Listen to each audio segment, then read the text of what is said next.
à toutes et à tous. C'est un vrai plaisir de vous retrouver et sans doute d'accueillir de nouvelles personnes qui découvrent peut-être notre série de webinaires conjoints, l'Institut Jacques Delors et Wati, le think tank citoyen de l'Afrique de l'Ouest basé à Dakar au Sénégal. Je suis très ravi de saluer cette collaboration qui s'est instaurée entre nos deux think tanks européens et africains depuis 3 ans déjà.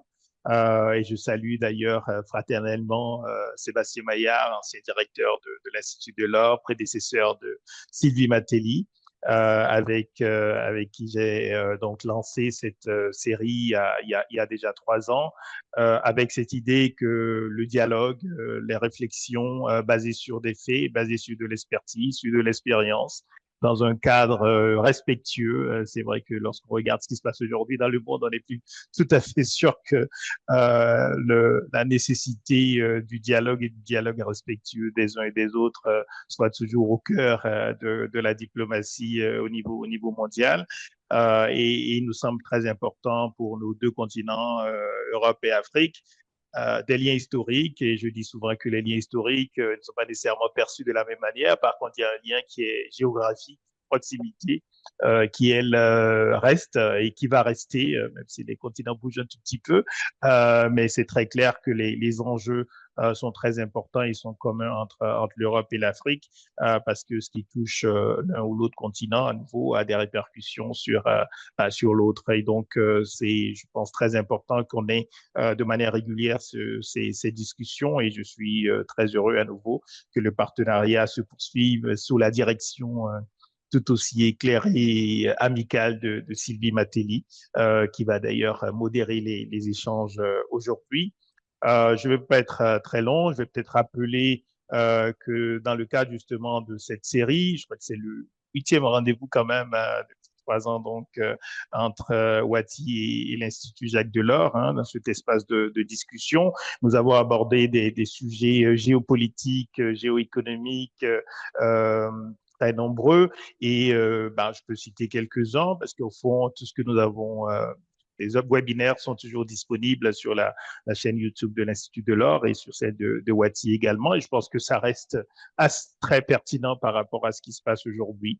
Nous avons justement discuté des tendances démographiques croisées, de la migration, et bien sûr entre l'Europe et l'Afrique, de la rivalité États-Unis-Chine perçue par les Européens et les Africains. Je crois que lorsqu'on voit ce qui se passe aujourd'hui, on était déjà au cœur, disons, de l'actualité du moment.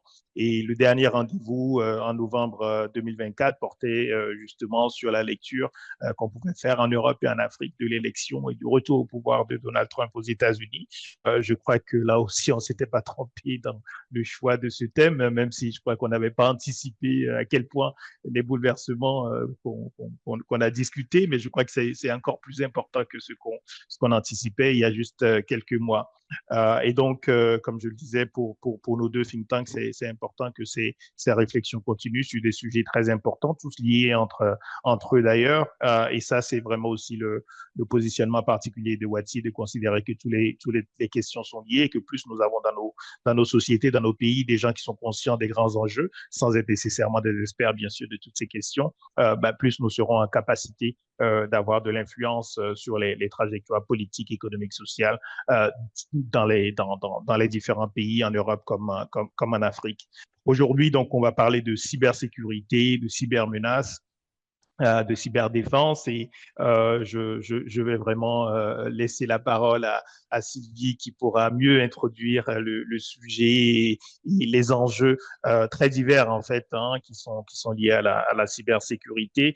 Je vais peut-être simplement signaler que en ayant vu ce thème de mes amis qui travaillent pour une institution régionale, m'a dit au fond, pourquoi est-ce que vous ne ciblez pas davantage votre public, et que c'est pas forcément un sujet grand public. Et ma réponse était de lui dire, en fait, je pense que la compréhension des enjeux, elle est importante pour tout le monde, d'autant plus que les citoyens, dès lors qu'on est connecté, qu'on est dans cet univers, en réalité, je pense qu'on doit comprendre un peu les fondamentaux quand même des menaces qui sont liées à cet espace numérique.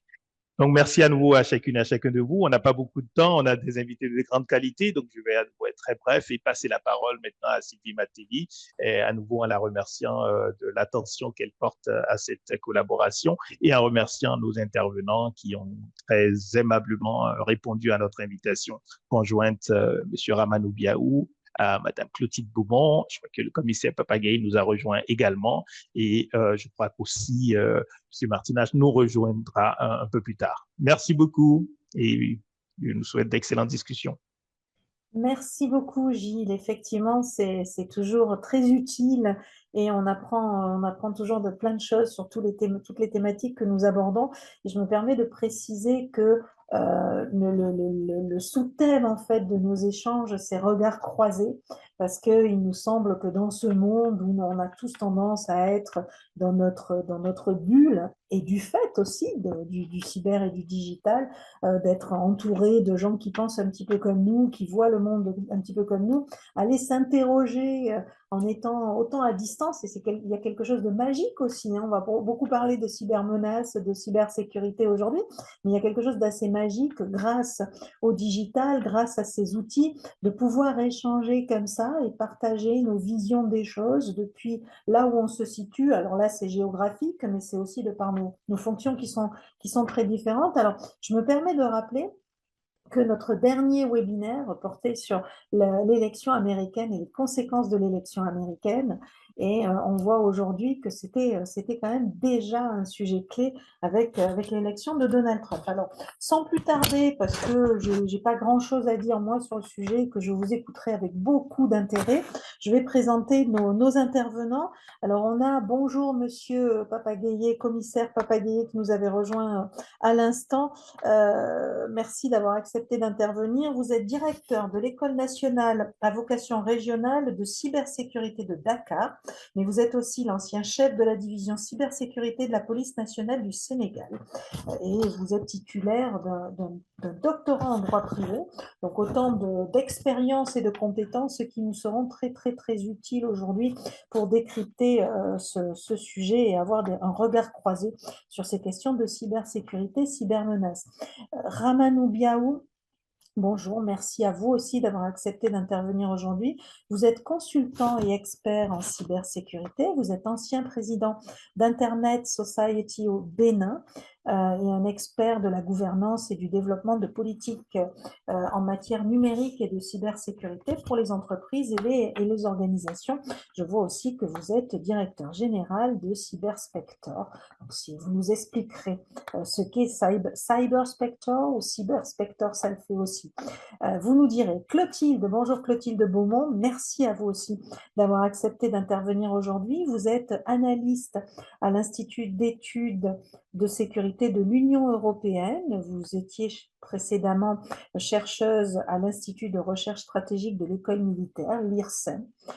Vous travaillez sur l'intégration des nouvelles technologies dans les organisations gouvernementales et militaires et sur tous les enjeux de souveraineté numérique au niveau national ou européen. Vous aviez obtenu pour réaliser votre thèse une bourse de la DGRIS, qui est la Direction générale des relations internationales et de la stratégie du ministère des Armées. Et puis Arnaud Baricella, qui est chercheur associé chez nous, docteur en cyber et technologie digitale et intelligence artificielle, devrait nous rejoindre d'ici quelques minutes. Moi, j'avais envie, pour commencer nos échanges, de vous questionner et de faire un petit tour de table entre vous trois, et puis si Arnaud Baricella arrive, je lui poserai la même question, sur lorsqu'on parle de cybersécurité, de menaces liées au digital, on voit bien, hein, on voit bien les attaques, on voit bien les virus, on voit bien tout ce qu'on peut recevoir presque quotidiennement dans nos boîtes email, on voit bien les cyberattaques de certains hôpitaux à certains moments.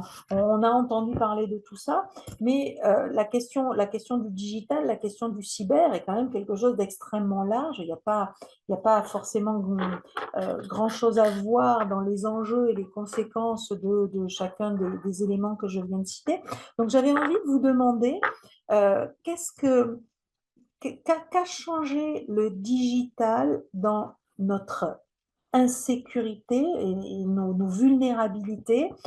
Qu'est-ce que la cybersécurité? Que sont les cybermenaces? D'avoir une question finalement assez ouverte qui vous permet à chacun de vous positionner en fonction de la vision que vous pouvez avoir de ce sujet-là. Donc, je ne sais pas qui veut commencer. Est-ce que je fais dans l'ordre d'arrivée à ce webinaire, auquel cas je vous poserai la question en premier à vous, monsieur Biao?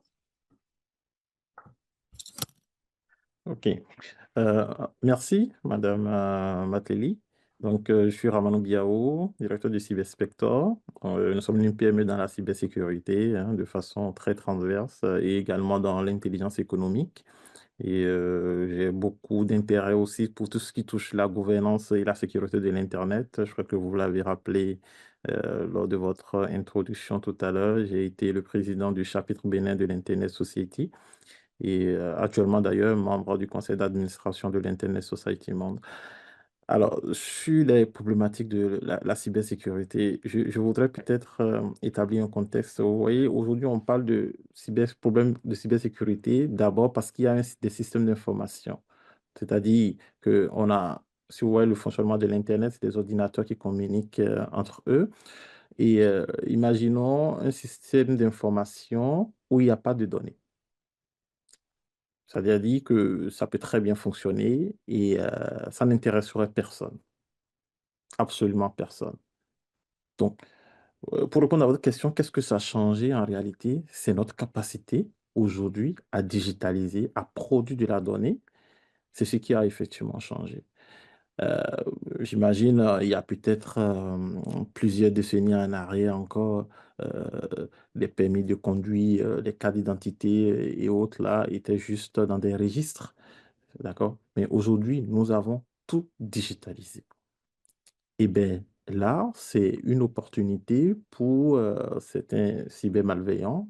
D'accord? Et quand je dis cybermalveillants, c'est au sens large hein, du terme, hein. C'est-à-dire ça peut être des États, ça peut être des entreprises, ça peut être des particuliers isolés ou des groupes totalement organisés. Et ce qui les intéresse aujourd'hui, c'est nos données. Et malheureusement ou heureusement, je ne sais pas, mais notre capacité aujourd'hui à produire de la donnée est impressionnante. Parce que lorsqu'on regarde le nombre de données produites par chaque personne en ligne chaque jour, c'est énorme. Et on n'arrête pas de construire des data centers pour continuer à stocker ces données-là.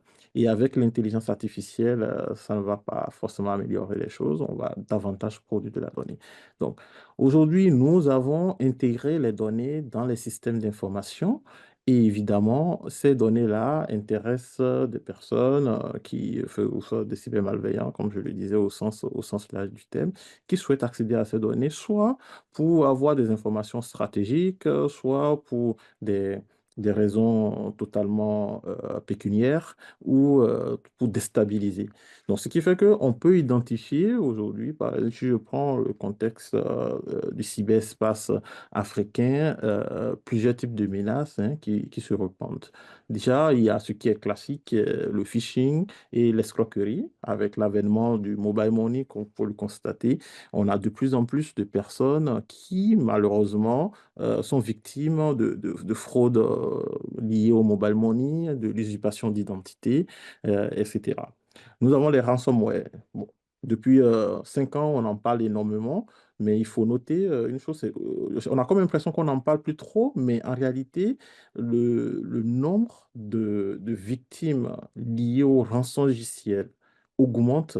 Il y a une étude de Kaspersky qui a d'ailleurs montré qu'on a connu une augmentation de plus de 87% des ransomware en Afrique entre 2021 et 2023. Donc, ça, c'est une véritable problématique aussi. Et on a la question du cyberespionnage industriel et tout ce qui est lié à la géopolitique, que ce soit dans le domaine de la diplomatie ou du secteur de l'énergie, par exemple. Également, on a aussi un autre volet hein, lié aux réseaux sociaux qui est la désinformation.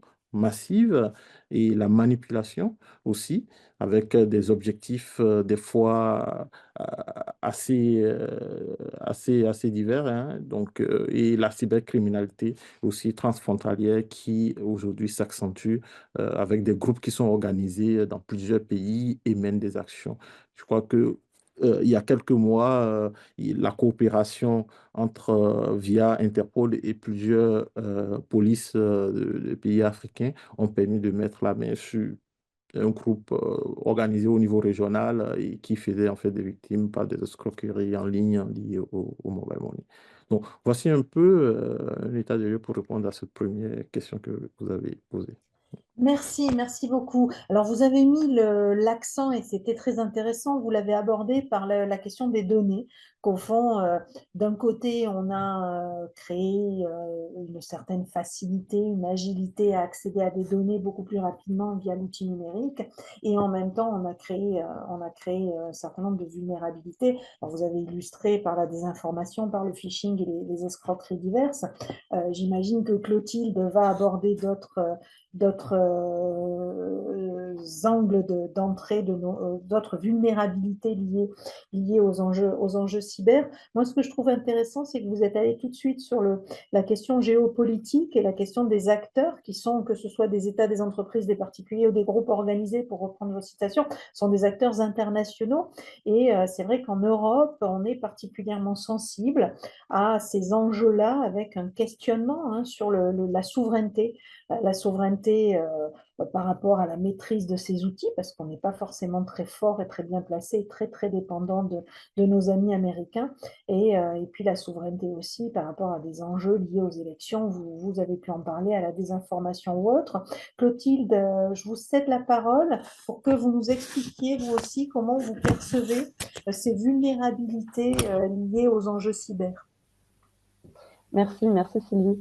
Alors effectivement, c'est vrai que quand on pose la question de qu'est-ce que le numérique a changé, et en plus d'un point de vue sécuritaire, c'est assez titanesque aujourd'hui, en 3 décennies à peine, la prégnance de ces technologies dans nos sociétés contemporaines. Et peut-être pour reprendre une matrice que j'aime bien pour expliquer un peu ces enjeux sécuritaires, c'est qu'effectivement, M. Diaou a parlé de la question des données, et en fait, on peut aussi poser la question de la sécurité informatique, qu'on peut concevoir en fait selon 3 piliers, à savoir la confidentialité des données, l'intégrité des données et la disponibilité des données. Et quand vous avez ces 3 piliers-là, vous avez de la sécurité. La confidentialité des données, c'est tout simplement que seuls les acteurs ou les parties prenantes autorisées peuvent accéder à ces données, peuvent consulter ces données. Alors, sachant que je précise que par données, il faut également entendre information, puisque l'information, c'est bien une agrégation de données qui vont donner cette information, qui vont créer cette information. Donc ça, c'est pour la confidentialité. Le principe d'intégrité, ça veut dire qu'en fait, une donnée ou une information n'est pas transformée durant son cycle de vie ou altérée, que ce soit d'ailleurs volontairement ou accidentellement. Donc quand on va, par exemple, chercher à faire, quand on fait du rançongiciel, on va bloquer l'accès à certaines données qu'on va crypter, qu'on va chiffrer, etc. Ou alors, tout simplement parce qu'on peut avoir une panne dans un data center ou ce genre de choses, on va avoir une perte de données. Et du coup, cette perte de données-là, ça m'amène au 3e pilier, qui est donc la disponibilité des données, à savoir donc que ces données doivent pouvoir être accessibles, et ce, en un temps limité, en un temps donné. Et typiquement, ce genre en fait, dans toutes les menaces, les cybermenaces ou les cyberattaques, du coup, qu'on peut envisager, ça attaque en général ces 3 piliers-là. Et on peut aborder ces 3 piliers d'une autre manière, et c'est là où j'arrive peut-être sur les questions de souveraineté aussi. C'est en fait, de qui dépend-on dans nos infrastructures numériques pour assurer cette confidentialité, cette intégrité et cette disponibilité.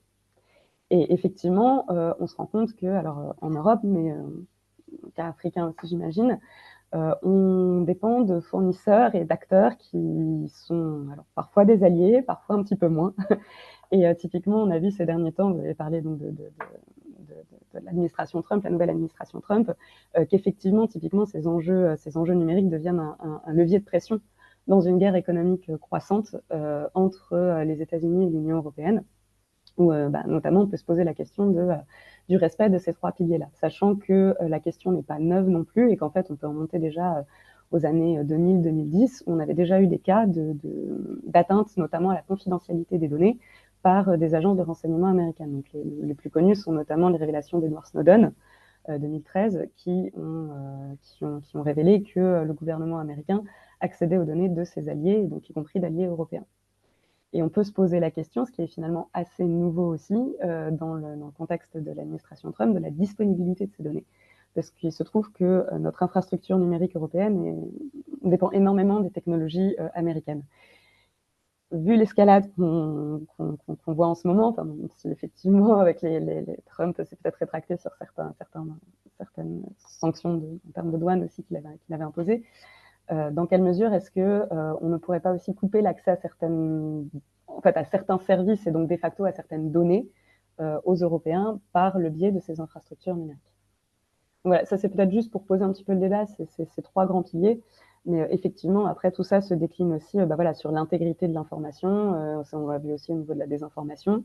On peut également se poser la question d'un point de vue sécuritaire on a parlé de cyberdéfense tout à l'heure aussi, de l'utilisation de ce genre de technologie-là aussi, et l'importance de la cybersécurité dans le cas d'opérations militaires, par exemple, où le spectre est extrêmement large, et effectivement, aussi bien du secteur civil au secteur militaire, etc. etc. Merci beaucoup Clotilde. Ce qu'il y a de bien quand on échange avec des chercheurs comme vous, Ramanou, ou vous, Clotilde, c'est qu'ils aiment bien structurer leurs idées et du coup, ça devient tout de suite beaucoup plus clair. Et je retiendrai effectivement, et c'est très complémentaire de ce que nous avait dit Ramanou sur les données, je retiendrai les trois dimensions, confidentialité, intégrité, disponibilité. Ce qui transparaît déjà, et on y reviendra tout à l'heure dans votre analyse, c'est le côté très englobant, et ça rejoint ce qu'on disait sur le fait qu'aujourd'hui la donnée était partout, que le digital était partout. Il y a des enjeux économiques, il y a des enjeux politiques et stratégiques. On a d'ailleurs déjà pas mal parlé des États-Unis, on n'a pas parlé non plus dans ce contexte géopolitique, on n'a pas encore parlé de la Chine ou éventuellement de la Russie, donc on y reviendra dans un instant, mais je vais tout de suite céder la parole à Papa Gueye, commissaire. La question que j'ai posée à nos deux intervenants, c'est comment on peut définir en fait cette cybersécurité ou ces enjeux cyber, et par quel biais, par quelle entrée sommes-nous vulnérables à ces enjeux cyber. Je vous laisse la parole tout de suite. Bon, merci beaucoup. Je voudrais vous remercier de l'invitation.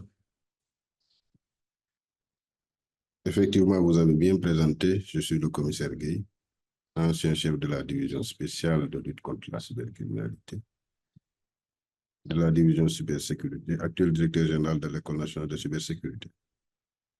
Alors, on m'avait demandé d'aborder le sujet en partant des points suivants. La nature des cybermenaces dans le contexte sénégalais et africain, les perspectives de lutte contre la cybercriminalité,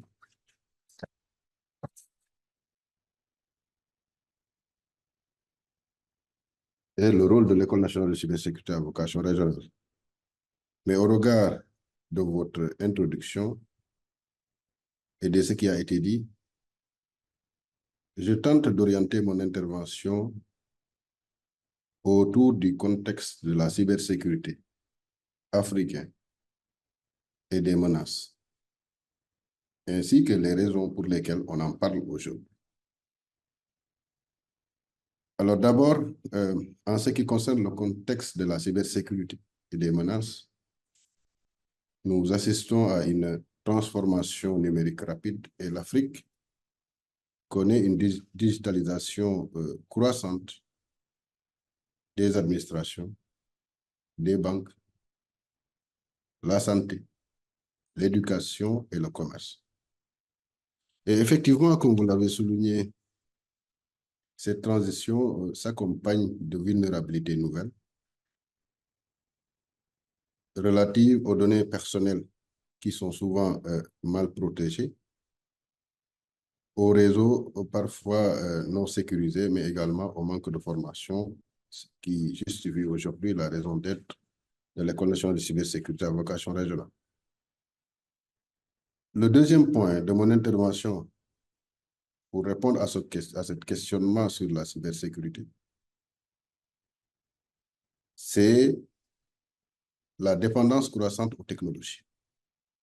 Aujourd'hui, comme vous le savez, les services essentiels, à savoir l'énergie, le transport, les télécommunications, reposent de plus en plus sur les systèmes numériques. Et une attaque informatique peut donc paralyser tout un pays si les règles de sécurité, des politiques, des stratégies de cybersécurité et de cyberdéfense ne sont pas définies. Et cela m'amène à la conséquence de cette digitalisation, de cette transformation digitale qui peut être appelée les cybermenaces ou bien l'explosion de la cybercriminalité, qui, comme vous le savez, exploite les lacunes techniques, juridiques et humaines.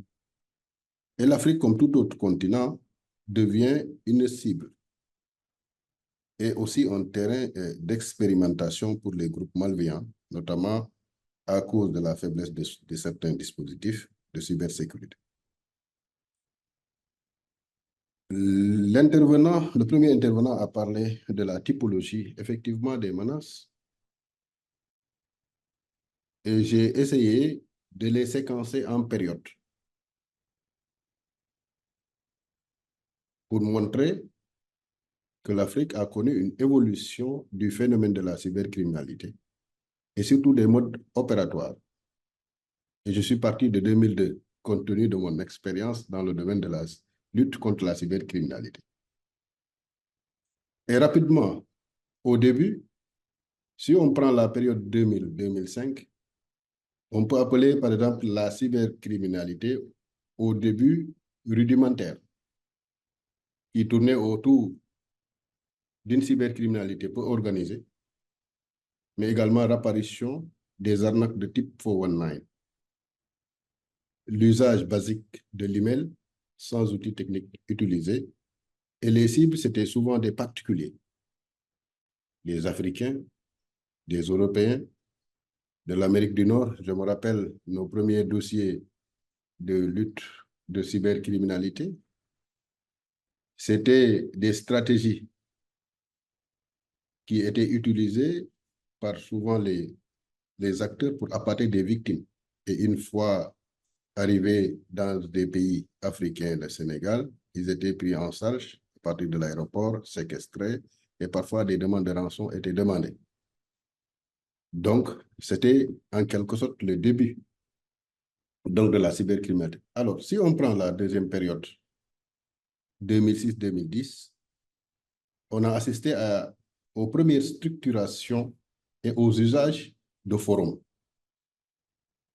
avec la montée en puissance de groupes criminels organisés, l'utilisation croissante des cybercafés comme base opérationnelle et l'introduction de logiciels malveillants comme simple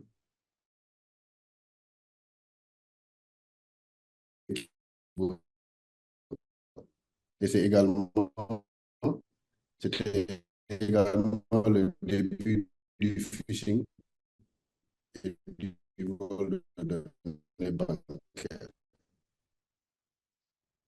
Alors, la période 2011-2015, on a commencé à assister au développement du cybercrime en réseau à partir de certaines villes, bien de certains capitales. On avait notamment aussi noté l'usage des réseaux sociaux, mais également l'utilisation de la technique du social engineering et l'usurpation d'identité sur les réseaux sociaux, comme je l'ai rappelé tout à l'heure. La fraude, la création de fausses commandes sociales. Et c'est pour terminer, 2016 à 2020,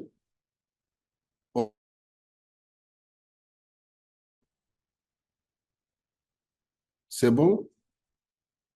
Alors, rapidement, de 2016 à 2020, on note ce qu'on appelle la professionnalisation et la diversification par l'introduction des crypto-monnaies comme moyen de blanchiment de capitaux, l'apparition également de ransomware pour attaquer des services publics comme les hôpitaux, les universités, et l'usurpation de comptes WhatsApp, de mobile fraude. Et aujourd'hui, quand même, il faut le dire, pour terminer, la menace se complexifie. Et ces menaces-là sont devenues des menaces hybrides. On parle aujourd'hui de cybercriminalité hybride qui combine cyber et terrain avec des complicités, mais également avec le recours aux plateformes du dark web et l'intelligence artificielle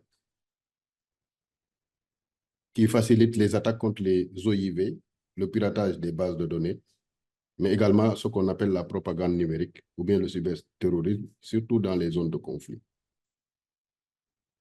Voilà en guise d'introduction ce que je voudrais partager avec vous pour ne pas revenir sur la typologie qui a été déjà donnée par les précédents intervenants. Merci.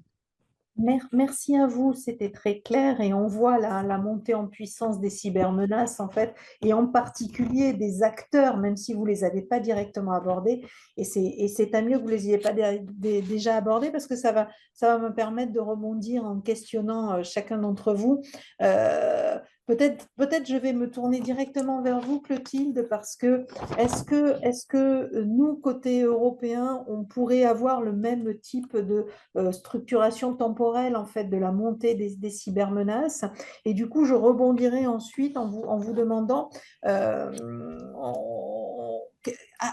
qui profite le crime et qui sont les acteurs. Alors, monsieur le commissaire Gaillet, vous avez commencé à parler de l'instrumentalisation dans des conflits et donc on imagine qu'il y a aussi des États qui sont derrière tout ça, il n'y a pas que des acteurs privés. Et d'ailleurs, les acteurs privés sont souvent situés dans des États très particuliers. Donc, Clotilde, si vous voulez commencer à aborder cette question, alors de la temporalité et puis des acteurs et de cette montée en puissance des acteurs et de la diversité de ces acteurs de cybermenaces. Oui, merci beaucoup. Non, je serai assez bref parce que c'était très clair. Et effectivement, oui, on peut voir la même montée en puissance, évidemment, puisqu'en fait, tout simplement, c'est en même temps que la numérisation a lieu et que les outils technologiques se développent, qu'on voit aussi une évolution des attaques, des menaces, etc. Tout simplement. Ah, ok. Et, Ah, va.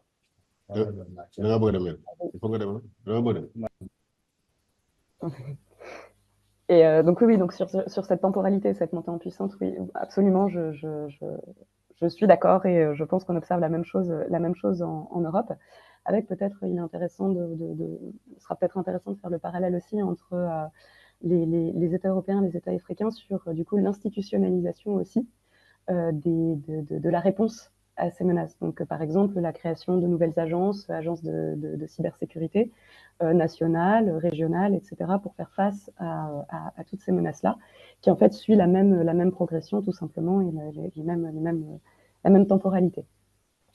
Alors, en termes d'acteurs, oui, ça soulève la question aussi peut-être de l'attribution, qu'il a été très très difficile de faire pendant longtemps dans le cyber, tout simplement parce que je pense que les autres intervenants sont beaucoup plus qualifiés que moi pour détailler tout ça, mais quand on analyse une attaque a posteriori, on peut retrouver des traces, par exemple, à travers l'heure des attaques ou à travers les langues qu'on peut retrouver dans les codes, etc., des signes cyrilliques, par exemple, ou ce genre de choses, qui peuvent donner des indices sur la nationalité ou l'origine de ces attaques. Après, c'est pas parce que vous avez des indices que vous avez forcément un État qui est responsable derrière. Alors, les États ont des intérêts, absolument, mais alors il faut distinguer deux choses. Donc, on va avoir effectivement des attaques qui sont peut-être plus crapuleuses tout simplement en recherche de profit, donc là où ce sont des acteurs malveillants assez classiques, on va dire, qu'on va retrouver donc, typiquement voilà, sur ce qu'on l'a évoqué dans les premières interventions aussi, sur du rançongiciel, donc quand on va paralyser un hôpital et qu'on va demander une rançon pour pouvoir déchiffrer les données et restituer les données à l'hôpital, sans garantie non plus. Donc là, typiquement, on est voilà, sur de la recherche de profit. Après, on peut avoir des opérations qui sont plus des opérations de déstabilisation, où là, on peut aussi avoir des États qui sont à la manœuvre derrière. donc des États qui vont financer ou donner les ressources nécessaires à certains acteurs cyber pour mener des attaques contre d'autres États ou d'autres acteurs géopolitiques.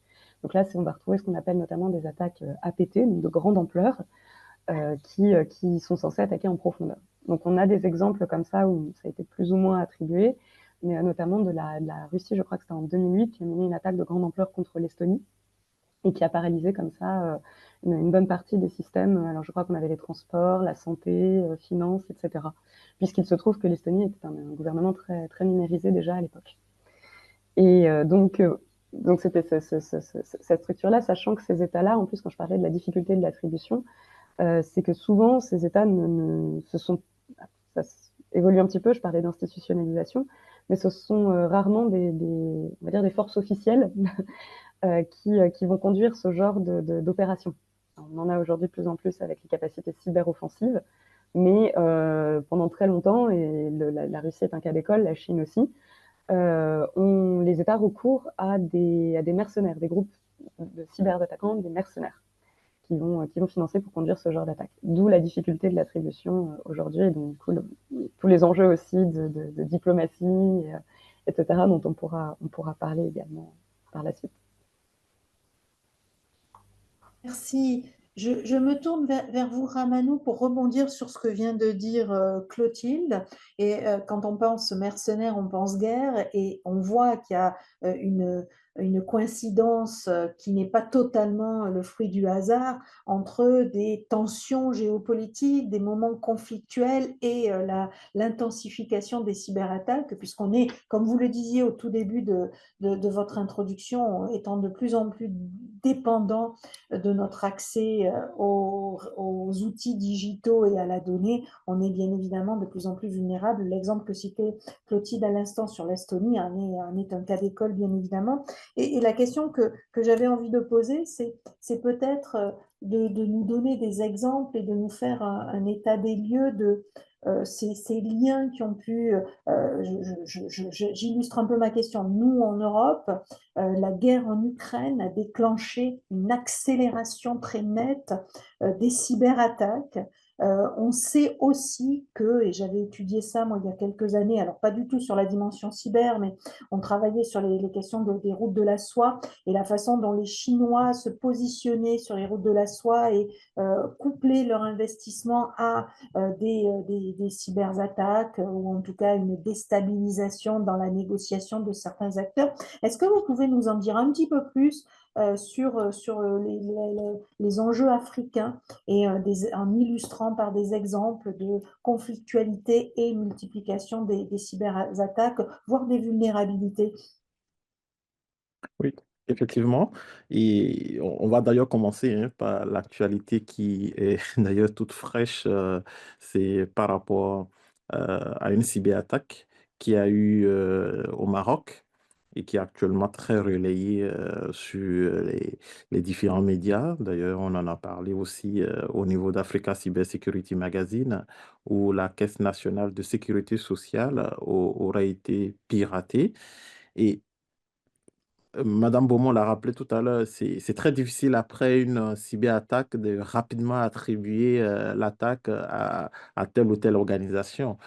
Mais dans le cas d'espèce, c'est attribué à l'Algérie. Et comme vous le savez, pour ceux qui suivent l'actualité avec le conflit au niveau du Sahara occidental, la position algérienne et marocaine, donc on fait rapidement le lien. C'est juste pour expliquer comment, en fait, les situations politiques ou géopolitiques standards commencent, en fait, à se manifester de façon euh, très dynamique dans le cyberespace.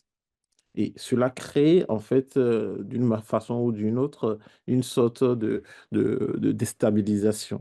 Alors, quand ça se passe comme ça, lorsque ça se passe comme ça, vous imaginez que la plupart des entreprises au Maroc vont relever leur niveau de vigilance. Parce qu'on se dit, bon, si arrivé au niveau à la Caisse nationale de sécurité sociale, ça pourrait évidemment nous arriver également. Et dans le contexte africain, il y a ce que moi j'appelle les REC, c'est-à-dire Russie, États-Unis et Chine. En réalité, c'est des acteurs qui sont dans plusieurs pays en Afrique, avec des fois des intérêts divergents, on va dire ça comme ça. Bon, la Russie, très souvent, est accusée d'influence, de contraintes, etc. Et aujourd'hui, en termes d'influence, de désinformation, quand on regarde ce qui se passe avec le nouveau gouvernement états-unien, d'ailleurs, on ne peut pas être très loin parce que vous avez vu l'attitude des réseaux sociaux depuis quelques mois qui ont suspendu la vérification de fausses nouvelles, etc. Et concernant la Chine qui, dans tout cet écosystème, se positionne comme une alternative technologique, mais avec quel intérêt derrière? Il y a quelques années, on a déjà entendu parler de toute la problématique liée aux écoutes au siège de l'Union africaine, qui est, la Chine a été en fait euh, l'entité qui a été à la maîtrise d'œuvre en fait de la construction de cet édifice. Donc, ces règles, comme moi je les appelle, en fait, jouent un rôle de façon directe ou indirecte. Déjà, si je prends la Russie, donc, qui mobilise aujourd'hui une stratégie hybride d'influence dans l'écosystème africain et qui est d'ailleurs très, très massif. C'est-à-dire, l'écosystème africain devient malheureusement le terrain d'influence, de contre-influence par rapport à des problématiques des fois qui ne sont pas africaines aussi. Vous avez évoqué la guerre en Ukraine tout à l'heure, mais cette guerre, effectivement, dans le cyberespace africain également s'est manifestée par de l'influence. Lorsqu'on va prendre les États-Unis qui jouent un rôle des fois un peu ambivalent, c'est-à-dire d'un côté, ce sont les leaders en la matière, c'est-à-dire en matière d'innovation de cybersécurité, et de l'autre côté, en fait, c'est les fournisseurs de solutions, c'est-à-dire les GAFAM. D'accord? Ils nous fournissent les meilleures solutions de cybersécurité. Donc, quelque part, ça pose une question. En même temps, c'est qu'on on dépend de ces solutions la plupart du temps. Et il y a un exemple que j'aime souvent rappeler, qui est quand même assez pratique. Donc, il y a un grand éditeur américain, qu'on utilise tous d'ailleurs, et qui fournit un service de messagerie. Et ce service de messagerie est utilisé par presque tous les gouvernements. C'est-à-dire, on peut le savoir, hein, c'est pas quelque chose qui est caché. Il suffit de regarder dans... Vous pouvez donner des noms, hein, il n'y a Oui, pas de oui. Donc, souci. il suffit de regarder dans le DNS et vous allez voir. Donc, la plupart utilisent Microsoft 365, etc. Bon, c'est vrai que ça marche très bien. Ça fonctionne de façon excellente. Ça, c'est pas la question. Mais en même temps, c'est la même entité qui parle de souveraineté quelques minutes plus tard. Souveraineté de quoi? Est-ce que là, on veut être sur la souveraineté au niveau technologique, la souveraineté au niveau des données, parce que dans certains cas, l'usage, elle n'est même pas fait au niveau local de la solution, elle est faite, l'usage est fait plutôt dans le cloud. Donc, il y a il y a une grosse problématique qui se pose là. Donc, c'est pour ça que je parlais tout à l'heure de la position aussi ambivalente des États-Unis par rapport à ces questions-là. Et la Chine qui se propose comme une alternative avec des technologies de la 4G qui sont déployées massivement au niveau des plusieurs opérateurs aujourd'hui en Afrique aussi. Bon, on va considérer parce que chacun se dit être sain en soi. D'accord? C'est-à-dire, chaque entité, moi, je suis sain, je ne fais rien de mal, en tout cas, jusqu'à ce qu'on découvre hein, qu'il y a, en fait, quelque chose, que ce soit les Américains, on connaît l'histoire des écoutes, des partenaires ou des alliés, voilà, l'écoute des alliés, réalisée par les Américains. Donc, du moment où on ne détecte pas, en fait, on considère que la solution, elle est saine et qu'il n'y a pas, en fait, de fuite, de point d'entrée, de backdoor, comme on le dit dans notre jargon, etc. Donc, en fait, dans l'écosystème africain, on se retrouve, au fait, à effectivement parler de souveraineté, à parler de comment est-ce qu'on s'autonomise sur le plan technologique, mais en même temps, c'est qu'on nous n'avons pas toujours ce pouvoir technologique. Je crois que cette problématique est aussi partagée avec l'Europe, hein, parce que quand on regarde tout ce qui se passe ces derniers jours, on se pose la question de savoir est-ce que toutes ces solutions états-uniennes qui sont déployées dans les écosystèmes européens, est-ce que c'était vraiment une bonne idée? Mais bon, Ça, c'est un autre débat, mais ça montre un peu les ramifications et la complexité de tout ce sujet-là. Merci beaucoup. Et alors, il y a Arnaud Barriquela qui nous a rejoint. Bonjour Arnaud. On va essayer de vous réintégrer à la conversation. On a été déjà largement amorcé. Moi, il y a Merci beaucoup, Sylvie. il y a une question qui me venait en vous écoutant. On a vu ces dernières semaines combien l'arrivée de Donald Trump, le retour de Donald Trump au pouvoir était terriblement disruptif et en particulier redessiné à la fois la relation des États-Unis à la Russie, ennemie ou quasi-ennemie avant le 21 janvier, et puis aujourd'hui pratiquement les meilleurs amis du monde, jusqu'à quand on n'en sait rien. Et puis deuxièmement, on voit ces jours-ci très clairement, alors qu'on avait cru que c'était passé à la trappe, on voit ces jours-ci relancer l'affrontement, la confrontation, une confrontation très dure entre les États-Unis et la Chine. Or, vous avez parlé à l'instant, Ramanou, du REC, de cette Russie, États-Unis, Chine, ces acteurs clés en fait du monde cyber. La question que j'avais envie de vous poser, je ne sais pas si c'est vous qui répondez, mais vous pouvez être plusieurs à répondre. Je ne sais pas qui voudrait répondre à cette question. La question c'est, est-ce que ce changement, cette évolution des alliances, cette évolution assez disruptive des relations internationales change l'appréhension et les cybermenaces ou pas? Est-ce que ça a un impact sur la cybersécurité, les cybermenaces et éventuellement les cyberattaques? À quoi peut-on s'attendre dans les semaines et les mois qui viennent? Qui veut répondre en fait? Et vous pouvez être plusieurs, vous pouvez tous répondre si vous voulez, mais qui veut commencer? Je peux commencer à donner quelques éléments de réponse. Non, mais évidemment, totalement d'ailleurs. Et moi, de ma perception, parce qu'on est beaucoup plus dans le côté opérationnel de la cybersécurité, etc. Je crois que aujourd'hui il y a un recul au niveau africain sur les choix technologiques et surtout la diversité technologique. Dans le jargon, on va parler de plusieurs paliers, c'est-à-dire ne pas mettre en cascade les mêmes technologies, parce que si on a les mêmes technologies alignées, l'une après l'autre, le jour en fait qu'on a un problème comme le cas actuellement sur les tarifs douaniers avec les États-Unis, on se retrouve en fait bloqué. Ou si bon, les États-Unis décident de bloquer la technologie, ben, on n'a pas le choix. Donc, il faut créer en fait, il faut mettre en fait des technologies différentes, mais en cascade. Et moi, je constate ça déjà depuis, même avant cette situation, depuis quelques années, que plusieurs entités africaines sont sensibles à cette diversité-là. Et l'Afrique est en pleine transformation digitale. Donc, c'est le continent où il y a beaucoup de choses à faire d'un point de vue technologique. Donc, la Chine, la Russie et les États-Unis, pour ces pays-là, c'est un marché. Et ils vont chercher à positionner leur technologie. Donc, forcément, on aura un impact de façon directe ou indirecte en fonction de la polarisation ou des relations géopolitiques entre tel ou tel État, des négociations qui vont être réalisées et autres.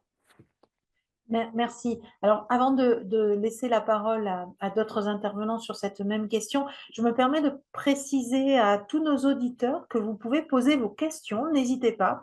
Vous avez une boîte questions-réponses qui est tout à fait accessible et disponible pour toutes vos questions que je ne manquerai pas de poser à nos intervenants. J'ai envie de me tourner vers vous, commissaire Gay, parce que vous êtes en première ligne pour répondre à la menace. Donc, j'imagine que vous vous questionnez vous aussi en tout premier chef de ce qui est en train de se jouer au niveau international dans ce rapprochement Russie-États-Unis, cette confrontation qui s'accélère entre la Chine et les États-Unis.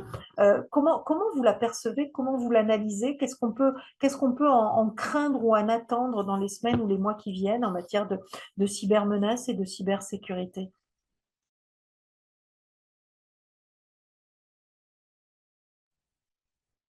Alors, je ne sais pas si le commissaire Gay nous entend et est toujours là. Oui, je suis là. Est-ce que vous avez Vous pouvez entendu ma répéter question? vous pouvez répéter votre question, s'il vous Oui, je plaît. vous répète ma question. Je vous disais que de par vos fonctions, à la fois dans directeur de l'École nationale de cybersécurité, mais aussi parce que vous êtes commissaire et donc amené à préparer des réponses aux défis et aux menaces, aux menaces cyber, comment vous percevez, comment vous analysez, qu'est-ce que vous craignez de l'évolution de ce risque cyber dans la reconfiguration qu'on observe aujourd'hui des relations internationales, donc ce rapprochement entre la Chine et les États-Unis, entre la Russie et les États-Unis, et cette accélération de la confrontation entre la Chine et les États-Unis, qu'est-ce que ça nous dit de l'avenir des cybermenaces? Qu'est-ce qu'on peut craindre? Bon, je ne peux pas faire une analyse spécifique concernant, par exemple, un pays ou bien un autre, mais je pense que sur la base d'une analyse des tendances temporelles, il y a lieu de dire que les risques cyber, notamment pour le continent africain, tend vers un accroissement du nombre des menaces. Aujourd'hui, comme nous l'avons souligné, avec la digitalisation croissante, mais également la faiblesse de la résilience dans certains pays, on peut quand même noter dans le futur une montée en puissance des cybermenaces si des dispositions techniques et opérationnelles ne sont pas mises en place. Alors, et cette analyse repose sur l'observation des tendances, mais également sur les outils d'évaluation qui sont à la disposition de certains pays. Donc, cela permet quand même de contextualiser aujourd'hui les menaces dans le temps et dans l'Afrique. Et pour cela, cela suppose un effort quand même de veille stratégique, de formation ou bien de renforcement de capacité, mais également de coopération pour pouvoir anticiper sur les risques et protéger les intérêts nationaux et régionaux. Maintenant, sur le cas spécifique quand même des relations internationales, bon, je n'ai pas une réponse par rapport à cela. Merci, et je reviendrai vers vous sur comment on gère ce risque et sur la particularité formation. Clotilde, je ne sais pas si vous voulez répondre à la question. Du coup, pardon, la question sur... Sur que change aujourd'hui, que peuvent faire craindre la reconfiguration à laquelle nous assistons des relations internationales, puisqu'il s'agit des trois acteurs clés dont nous avons parlé depuis le début. Est-ce que vous avez une analyse sur une réponse à cette question? Non, bien sûr, oui, donc sur la question à l'administration Trump. Oui, alors je vais peut-être élargir un petit peu parce que pour compléter un peu ce que disent les autres intervenants et pas rester uniquement sur la question des cybermenaces, mais effectivement, en fait, la nouvelle administration Trump remet vraiment en question la coopération entre l'UE et les États-Unis et y compris les accords transatlantiques qu'on pouvait avoir péniblement mis en place déjà au fil de ces dernières années.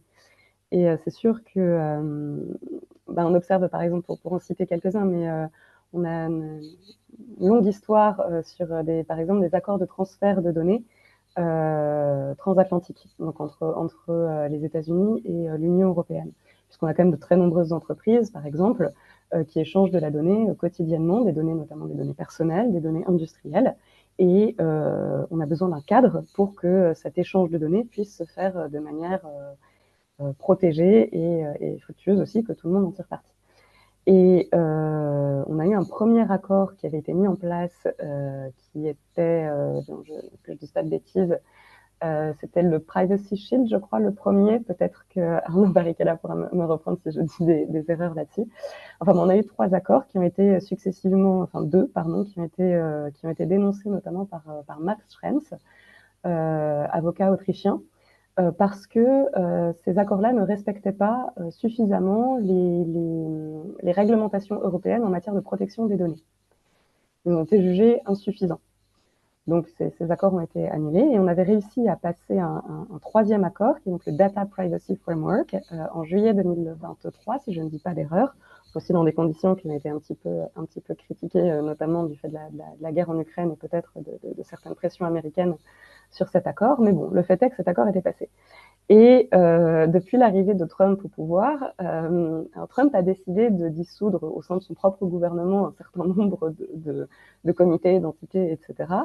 Et parce que le comité dont je vais parler était notamment constitué essentiellement de démocrates, il a décidé donc de dissoudre le comité qui était en charge de superviser la mise en place de ce Data Privacy Framework côté américain. Donc très clairement, on peut s'attendre, c'est juste un exemple, mais pour illustrer clairement probablement la fin de ce genre de coopération aussi entre les États-Unis et l'Europe. Et après, plus largement, effectivement, ceux qui étaient nos alliés jusqu'à maintenant ont des positions de plus en plus offensives, donc on le voit notamment dans les mesures douanières qui ont été prises, dans la manière dont sont considérés aussi les données et les services numériques, où typiquement le fait d'avoir imposé des taxes en Europe sur ces grandes entreprises a été dénoncé par Trump comme étant une extorsion, notamment de la part de certains États européens vis-à-vis des entreprises américaines. Donc c'est vraiment une escalade. Et en parallèle, effectivement, alors peut-être sans parler de rapprochement, mais on va dire peut-être des postures un petit peu moins affirmées vis-à-vis notamment de la Russie, puisque les États-Unis ont quand même déclaré que la Russie n'était pas cette cybermenace comme elle était considérée jusqu'à maintenant.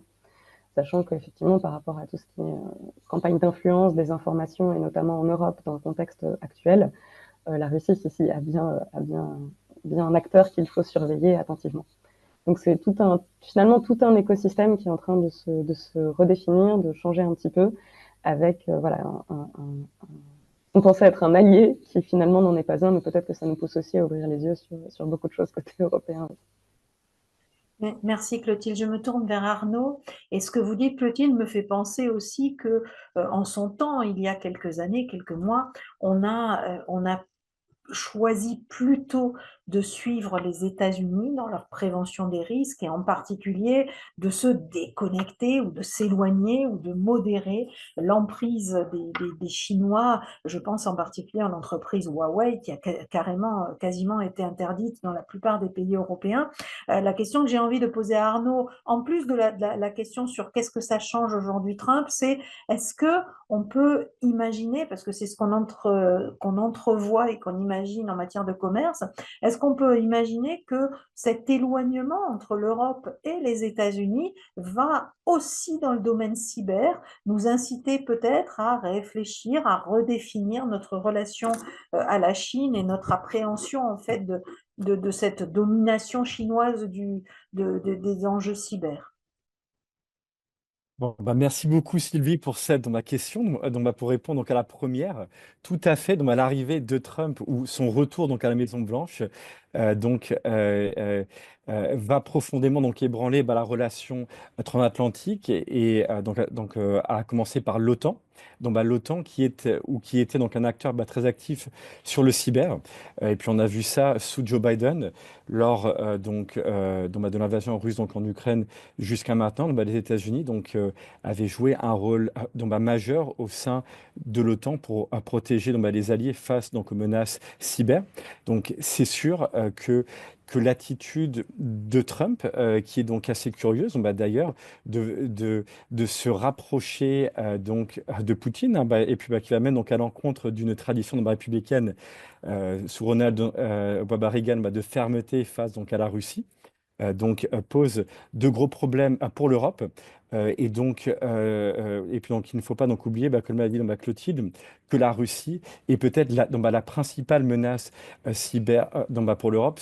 Donc on peut dire qu'il y a d'autres acteurs comme la Chine, l'Iran, la Corée du Nord, mais c'est quand même en premier la Russie qui a visé donc, l'Ukraine et l'Europe au cours des 10-15 dernières années, surtout depuis l'annexion de la Crimée donc, il y a 10 ans. La Russie mène une cyberguerre face donc, à l'Europe et à l'OTAN. Et donc jusqu'à maintenant, les technologies américaines jouent un rôle majeur pour protéger les alliés au sein de l'OTAN. Et maintenant, ça devient plus compliqué. Comme l'a dit Clotilde, Trump a mis un terme à un certain nombre de programmes de surveillance des cybermenaces russes. Ce qui est très paradoxal, vu que même sous Biden, la Russie a lancé un certain nombre de cyberattaques majeures contre les États-Unis, et puis y compris en ce qui concerne l'espionnage. Et donc je pense que la réponse, c'est un renforcement de l'Europe de la défense, notamment au niveau du cyber. Donc on voit qu'il y a donc un réveil stratégique de l'Europe depuis la scène avec Trump et Zelensky à la Maison-Blanche. Et donc, cette Europe de la défense doit aussi passer par un renforcement de la coopération entre les États membres sur les questions du cyber, vu qu'au jour d'aujourd'hui, on a toujours une Europe à plusieurs vitesses sur les questions du cyber. Donc, il y a un certain nombre d'États membres, comme la France, en premier lieu, sont devant, mais d'autres ne suivent pas. Et donc, il faut un renforcement des normes et puis des législations de l'UE dans ce domaine, plus d'intégration sur ces questions-là, qui doivent suivre le renforcement de l'Europe de la défense qui est en train de se faire dans tous les domaines en ce moment. Et donc ensuite, au niveau de la Chine, c'est une question très très difficile. Est-il possible pour l'Europe de collaborer de façon étroite avec la Chine, donc une dictature?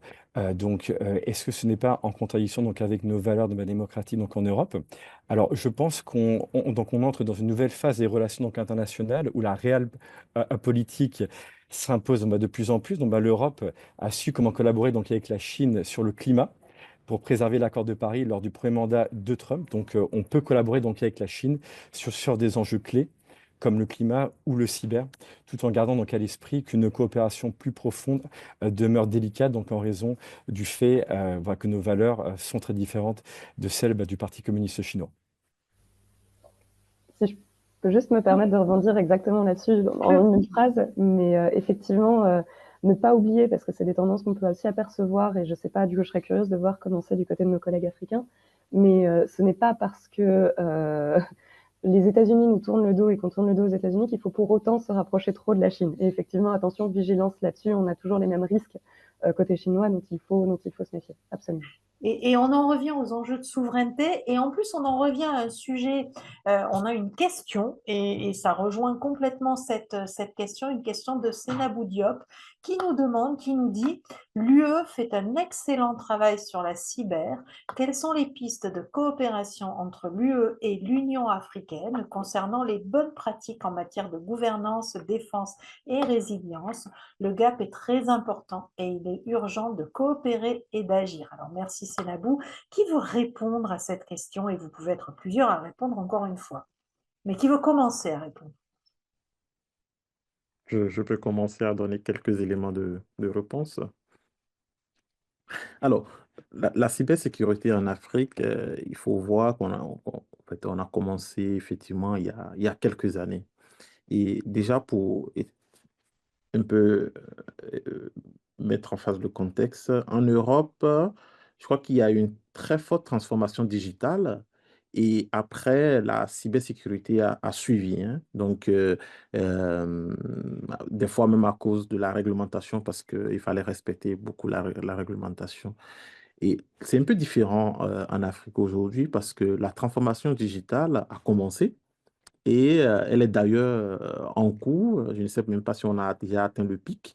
Donc, du coup, on a la possibilité d'opérer cette transformation digitale-là en y intégrant en même temps toutes les bonnes couches de sécurité. Donc, ce qu'on appelle security by design. Euh, et ça, c'est vraiment une chance. Et lorsqu'on regarde aujourd'hui certains pays africains, on prend par exemple le Rwanda, le Bénin, le Sénégal ou le Botswana ou la Namibie, c'est des pays d'un point de vue cybersécurité, ont fait des investissements importants, ont mis en place des structures organisées comme l'ANSSI, des CERT, et contrôlent très bien leur cyberespace et sont vraiment engagés dans une dynamique et même une coopération internationale. Il suffit de regarder le rapport de l'Union internationale des télécommunications sur l'index de la cybersécurité des pays. Il y a plusieurs pays africains qui sont dans le top 50 des meilleurs acteurs de la cybersécurité. Donc, ça, c'est quelque chose qui est assez important. Cependant, il y a aussi un gap, c'est qu'on a un déséquilibre vraiment au niveau du continent. En même temps, on peut voir au niveau de certains pays, et il y a de très bonnes choses qui sont implémentées, c'est en phase, et d'autres pays sont vraiment encore en retard. Déjà, même d'un point de vue réglementaire. Il y a l'accord de Malabo qui est là, qui avait mis le cadre il y a quelques années, mais il y a d'autres pays qui n'ont même pas en fait de loi sur la protection des données qui soit déclinée au niveau local. Donc, effectivement, il y a énormément d'efforts encore à fournir à ce niveau-là. Mais des exemples existent sur le continent pour pouvoir en fait s'en inspirer et accélérer la cybersécurité dans certains pays. Maintenant, en termes de coopération, effectivement, la coopération au niveau de la cybersécurité, elle est totalement importante. Dans ce cas, même la cyberdiplomatie, aujourd'hui, c'est une question assez majeure parce que lorsqu'on veut adresser tout ce qui est lié aux cyberattaques, on l'a rappelé tout à l'heure, que ce n'est pas parce qu'on voit des écritures en russe ou en cyrillique qu'il faut directement attribuer la cyberattaque. Il faudrait faire des enquêtes vraiment de fond. Ça prend du temps, ça nécessite la coopération parce on va vouloir en fait en savoir plus sur des serveurs ou des IP qui ne sont pas forcément dans le périmètre géographique de la juridiction du pays qui enquête. Donc, il faudrait vraiment une coopération. Et cette coopération-là, elle est très, très importante entre l'Afrique et l'Europe pour pouvoir continuer à faire face à tous ces risques liés. Mais je me permets de vous interrompre, Ramanou, parce que notre auditeur demandait sur l'Union africaine, et je serais intéressée à ce que vous nous précisiez, si vous avez l'information, ce que fait l'Union africaine en matière de cybersécurité. Est-ce que c'est le bon niveau, en fait, pour une coopération entre l'Union européenne et l'Union africaine? Alors, moi, je crois que effectivement, l'Union africaine peut être une très bonne interface en matière de cybersécurité. Et je sais il y a un groupe d'experts qui a été mis en place il y a quelques années. Malheureusement, je n'ai pas trop d'éléments sur le fonctionnement de ce groupe d'experts. Je sais qu'il y a aussi Smart Africa qui fait un travail excellent de coopération au niveau régional au sein des pays africains en matière de cybersécurité aussi et qui serait vraiment intéressant de suivre parce que il y a un organe des régulateurs de la cybersécurité qui est en train d'être mis en place à travers cette entité Smart Africa. Commissaire Gay, peut-être sur ces enjeux de coopération Union africaine, Union européenne et peut-être de formation. Est-ce qu'il y a des coopérations déjà entre pays africains au sein de l'Union africaine sur la coopération en matière de formation? Est-ce que vous voulez rajouter quelques éléments? Très bien. Merci beaucoup. Oui, je pense que l'Union africaine, quand même, est en train de faire beaucoup de choses en matière de cybersécurité. D'abord, dans le cadre de l'élaboration des cadres juridiques continentaux, il y a la Convention de Malabo, qui est la Convention de l'Union africaine sur la cybersécurité et la protection des données à caractère personnel.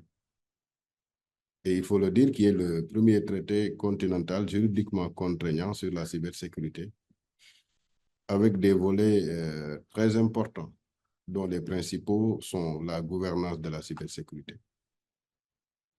Il s'articule autour de la réglementation, la souveraineté numérique, la protection des données personnelles et également la lutte contre la cybercriminalité. Au-delà de ce traité continental, on peut également noter le développement de stratégies dans certains pays avec comme objectif harmoniser les politiques nationales, mais également le renforcement de la coopération entre les États membres. Ça, c'est extrêmement important. Et ce volet, quand même, se développe au niveau du continent africain. L'intervenant de tout à l'heure a parlé de cyberdiplomatie, qui est un domaine qui est aujourd'hui en train d'être exploré par l'École nationale de cybersécurité. Et cette coopération commence par la formation commune des acteurs au niveau de l'école, mais également la coopération policière, mais également la coopération judiciaire. Alors, il est vrai que il y a beaucoup d'initiatives, mais il est important aujourd'hui, à mon avis, de renforcer la coopération entre l'Union africaine et l'Union européenne, même le promouvoir, parce que nous sommes dans le domaine du cyber, et au regard des initiatives qui sont entamées au niveau africain, il est important que l'Union africaine prenne part aux discussions, comme il le fait, hein, de l'ONU sur la cybersécurité et le cyberpouvoir, mais également au niveau de la gouvernance de l'Internet, et défend une approche africaine équilibrée, fondée sur la souveraineté numérique, le respect des droits de l'homme, mais également l'inclusion digitale.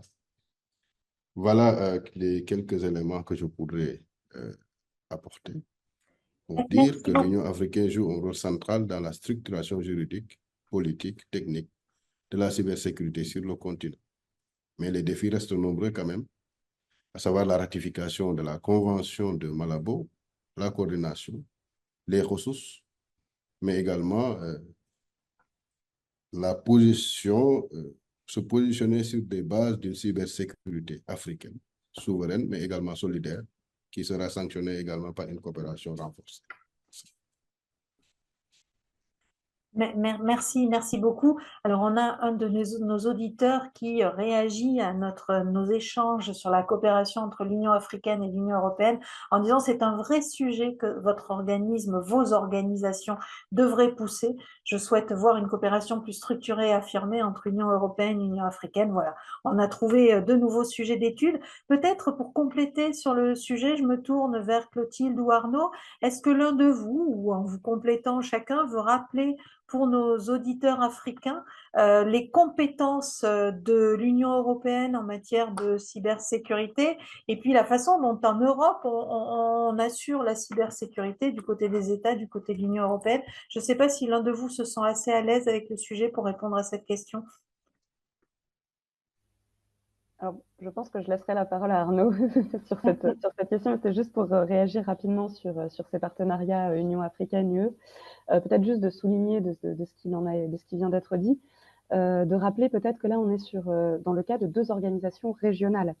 Donc, cette coopération, elle doit aussi se faire au sein des États membres de ces organisations en premier lieu. Et effectivement, ça a été rappelé par les 2 intervenants qu'on a des fois des divergences assez importantes entre les États au sein de ces organisations, que ce soit en Europe ou en Afrique. Des divergences qui sont des fois des divergences tout simplement d'avancement, de développement technologique, où tous les États n'ont pas le même niveau de numérisation, le même niveau des mêmes capacités industrielles non plus, les mêmes entreprises, etc.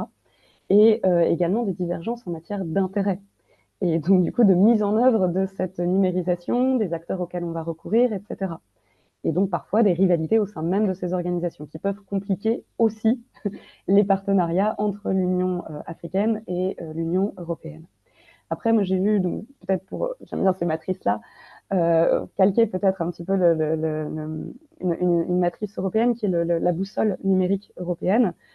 Et je vois beaucoup de parallèles, comme j'ai regardé un petit peu côté africain également, où en fait on voit qu'il y a des besoins dans 4 secteurs principalement, et que les initiatives se concentrent et pourraient presque être structurées selon 4 grandes directions aussi, qui sont, ça a été dit, donc je ne vais pas m'étendre plus que ça, mais d'abord tout ce qui est formation, talent et sensibilisation.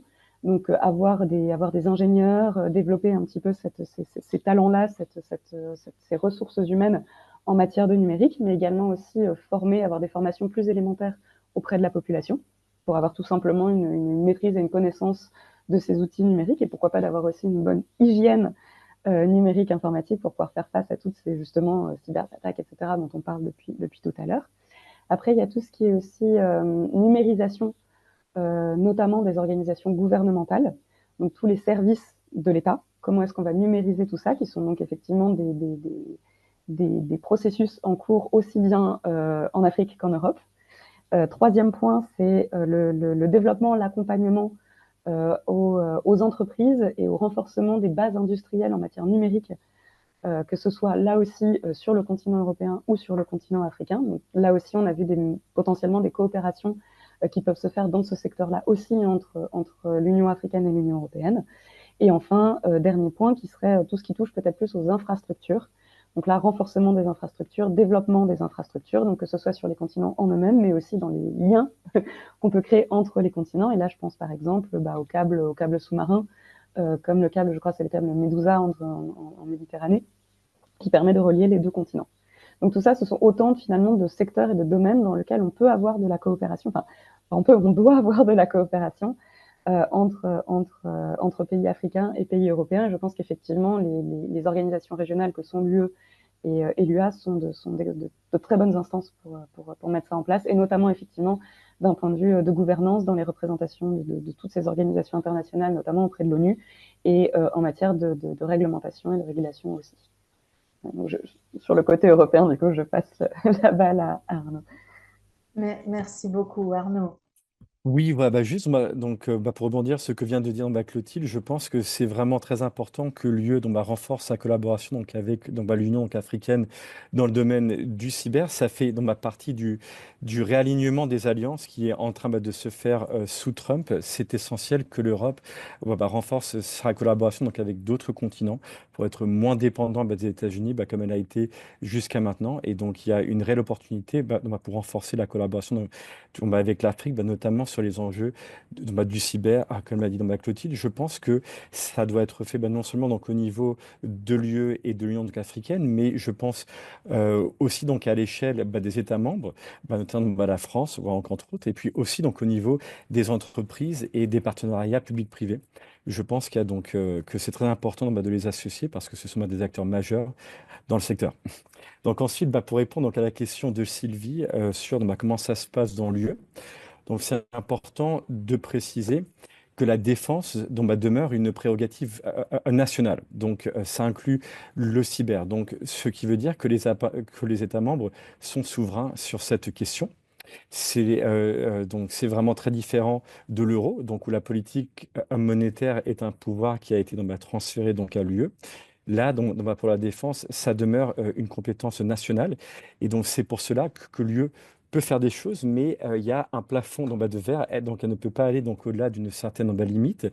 C'est pour ça que malgré les dernières lois qui ont été mises en place, je pense à Nice 1, The Directive on Network and Information Systems en 2016, donc Nice 2, le EU Cyber Security Act donc en 2019.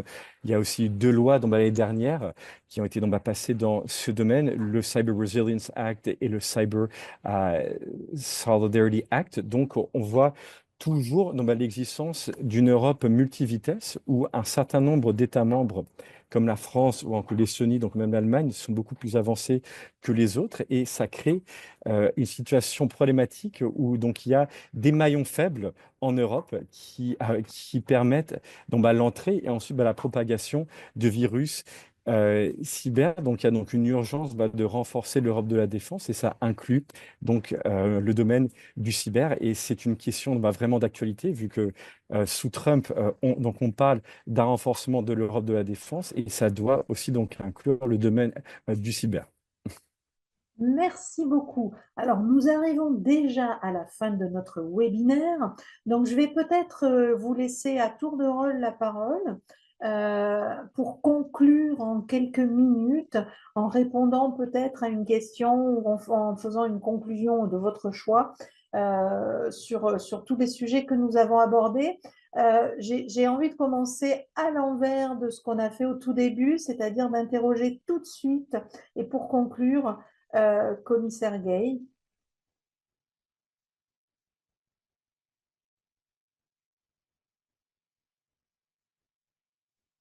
Est-ce que vous êtes toujours avec nous, commissaire?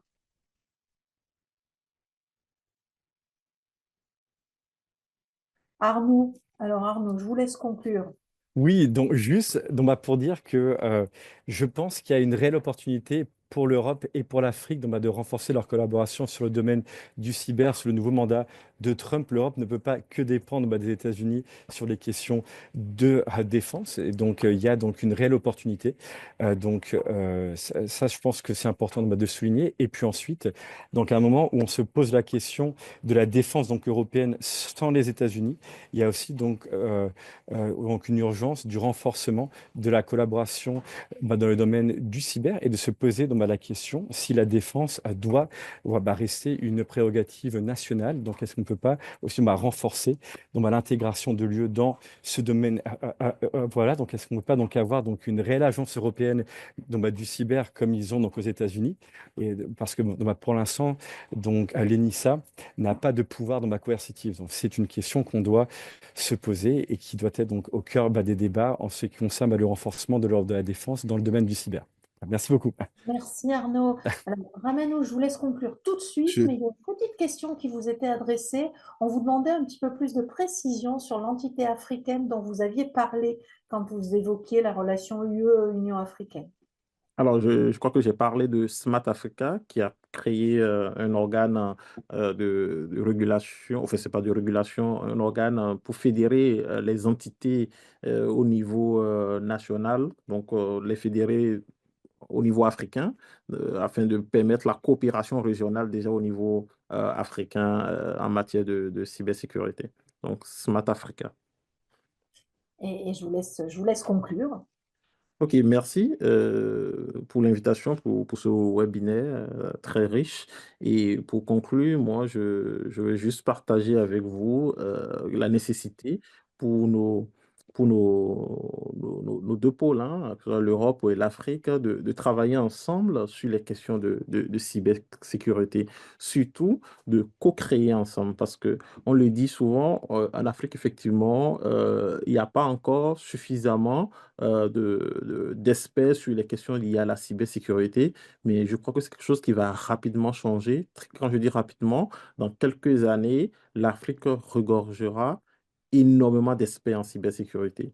Je crois que je vois Monsieur Favagaï qui est là, qui pourra peut-être en parler. Il y a beaucoup d'écoles très spécialisées en cybersécurité qui sont créées. Il y a des écoles européennes qui s'installent, il y a des écoles américaines qui s'installent, etc. Donc, il y a vraiment une jeunesse qui a soif d'apprendre et qui est prête aussi à relever le défi.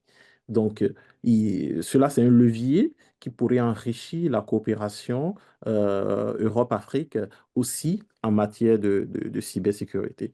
Et l'autre volet, c'est surtout de mettre en place vraiment une coopération structurante entre les deux pays, entre les deux pôles, une coopération structurante qui puisse permettre aussi de favoriser et de faciliter la lutte contre les cybercrimes. Parce que les cybercrimes et la cybercriminalité, en fait, que ce soit à différents niveaux, au niveau financier, envers les individus, etc., va continuer à s'accroître et il est important de pouvoir, en fait, apporter des réponses solides à travers la coopération.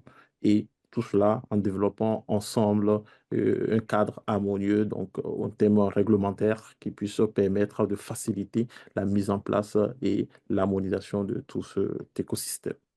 Merci. Merci. Et je cède tout de suite la parole à vous, commissaire Gay, pour le mot de conclusion vous concernant. Merci beaucoup. Interpellé sur la Je vous formation. entends maintenant. Très bien.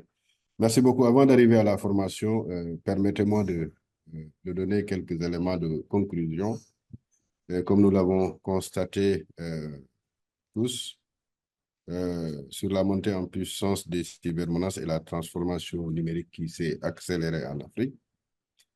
Effectivement, au-delà de la coopération entre les pays africains, il faut nécessairement renforcer la coopération entre les États, les organisations régionales africaines, mais également avec les organisations régionales européennes. Alors, concrètement, je dois conclure sous forme de question. Que doit faire l'Afrique concrètement face aux cybermenaces? Au-delà de la ratification et de l'application des conventions, notamment la convention de Malabo, Il y a lieu également d'insister sur la nécessité d'élaborer, de mettre en œuvre des stratégies robustes nationales en matière de cybersécurité, qui passent par la création de structures dédiées, notamment les CERT pour les pays qui ne l'ont pas, et des stratégies de protection des infrastructures critiques.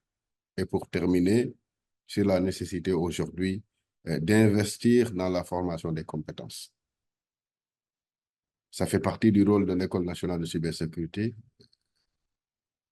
Et je pense qu'il est intéressant aujourd'hui, non seulement d'intégrer ce volet, formation, dans les stratégies de tous les pays et s'approprier des centres d'excellence africains comme l'École nationale de cybersécurité dans la formation des acteurs. Il y a lieu également d'aborder un autre point qui me semble important, c'est le développement d'une cyberdiplomatie africaine basée sur les normes, mais également sur la défense d'une vision africaine souveraine et inclusive du cyberespace.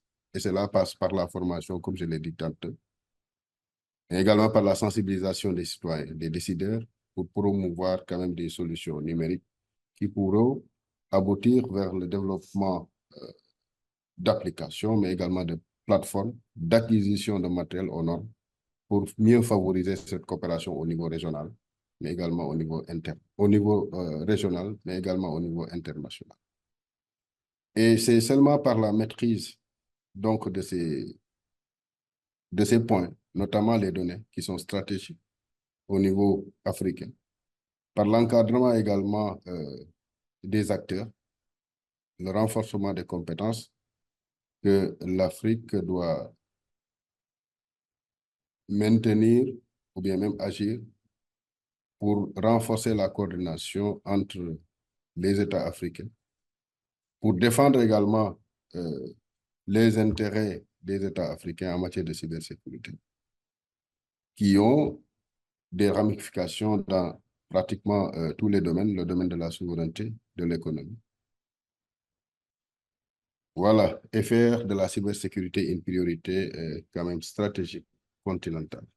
Voilà les quelques éléments de conclusion que je souhaiterais Merci aborder. beaucoup, Clotilde. La conclusion est à vous. Alors, je serai très brève. Merci pour cette invitation à ce webinaire extrêmement intéressant. Alors, je vais conclure sur les éléments avec lesquels j'ai commencé, à savoir cette matrice dont je vous avais parlé de confidentialité, intégrité, disponibilité des données, et peut-être simplement de rappeler, donc ça vaut évidemment pour tout ce qui est coopération aussi, mais que pour assurer cette sécurité informatique et ces 3 principes de sécurité informatique, il faut envisager l'infrastructure numérique, je dirais, dans son ensemble et de manière systémique.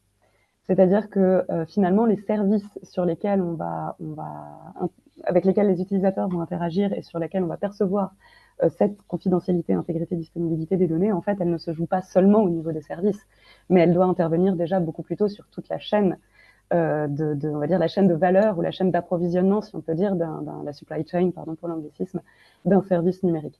C'est-à-dire que, par exemple, on se concentre beaucoup sur l'IA ces derniers temps. Je sais que l'Union africaine a sorti récemment sa stratégie sur l'IA. Également en Europe aussi, on a ce AI Act qui est sorti aussi. Et en fait, quand on parle d'IA, de quoi on parle? On parle évidemment d'algorithmes, de données, etc. Mais l'IA, elle s'appuie sur des data centers, enfin du cloud d'abord, qui implique un certain nombre d'acteurs, qui lui-même repose sur des infrastructures qui sont ces data centers, qui s'appuient sur des câbles, qui s'appuient sur des ressources énergétiques, etc., etc. Et donc, en fait, d'avoir vraiment cette vision systémique de l'ensemble de la chaîne, parce que les vulnérabilités, aussi bien d'un point de vue de la confidentialité, de l'intégrité ou de la disponibilité, peuvent intervenir à n'importe quel moment de cette chaîne, et d'avoir cette vision-là de la sécurité est absolument indispensable aujourd'hui. Donc avoir une approche systémique, aussi bien verticale qu'horizontale en termes sectoriels, et que sans cette approche, la coopération européenne, africaine ne sera pas forcément possible non plus. Voilà. Merci beaucoup. Merci donc à mes 4 intervenants pour ces interventions dont je retiens des éléments extrêmement positifs, des enjeux de coopération, de rapprochement et autres, qui étaient très utiles à rappeler. Gilles, je ne sais pas si vous voulez prononcer le dernier mot. Oui, merci beaucoup et merci Sylvie pour la modération. Merci à tous nos invités. Conclure vraiment très rapidement, je pense qu'on a tous beaucoup appris. En tout cas, moi, j'ai beaucoup appris et je crois que le premier rôle peut-être d'un think tank, c'est de mettre des questions sur la table dans le débat public. Évidemment, on ne peut pas faire le tour d'une question aussi vaste que celle de la cybersécurité, mais je pense que la discussion permet de voir d'abord que c'est une question importante, qu'elle touche à peu près tous les secteurs, qu'elle touche les institutions, les citoyens, le secteur privé. On n'a pas eu peut-être suffisamment de temps pour explorer justement l'impact sur les États et peut-être l'impact sur les institutions politiques, la démocratie par exemple. Hein, je pense que c'est un vrai sujet, c'était l'un des thèmes de nos webinaires récents sur les enjeux démocratiques en lien avec la cybersécurité, avec la désinformation. Je pense que Clotilde Beaumont a évoqué l'intelligence artificielle. Ça aussi, ça pourrait nous occuper pour un webinaire entier. Qu'est-ce que ça change dans les menaces et qu'est-ce que ça change dans la capacité de défense? Je pense que quasiment comme dans tous les domaines, ça va impacter positivement, mais aussi négativement. Et un peu la question, c'est quelle balance et surtout qu'est-ce qu'il faut faire pour anticiper ces menaces qui vont s'accroître grâce à l'utilisation ou à cause de l'utilisation des outils de l'IA. Et je vais peut-être terminer en disant que on a souhaité avoir le directeur de l'école de cybersécurité à vocation régionale parce que justement, je pense qu'un des enjeux importants pour le continent africain, c'est la formation. On a besoin d'expertise et je crois que malgré les efforts, on a encore quand même un déficit d'expertise dans ce domaine et de manière générale dans le domaine technologique. Et j'étais très ravi qu'on ait pu avoir le commissaire Papagay pour justement montrer que cette école existe. Et je pense que beaucoup de gens, même en Afrique de l'Ouest, ne savent pas nécessairement que cette école existe maintenant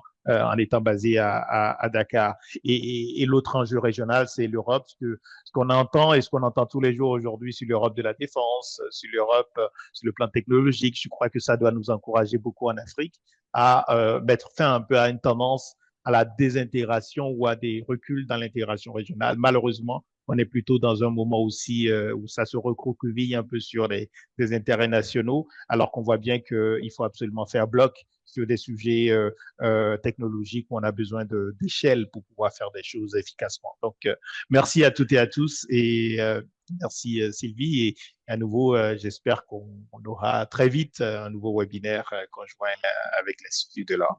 Merci à toutes et à tous. Merci Gilles, sans nul doute. Merci à tous, très bonne journée, au revoir. À bientôt. Bonne journée, au Merci. revoir. Au revoir.